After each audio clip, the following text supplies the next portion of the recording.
Bisag kinsa yung maestra sa math, paminaw mo ha. So ilag sabot gud bas hindi. Kung makasabot ka bright kag math. Kung di ka kasabot, what ay mahimo, no?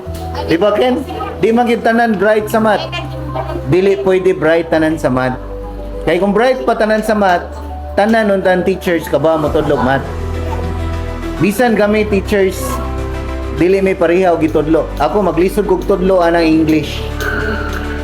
Ang English pod maglisod kog tudlo sa math. So lain-lain gyud ta. So basin ka mo, di mo kayo kabawag math, ayaw ka goal ha. Hindi ka pang math. Basin naay lahin para nimo. So ayaw gagol gagmay mo score sa math.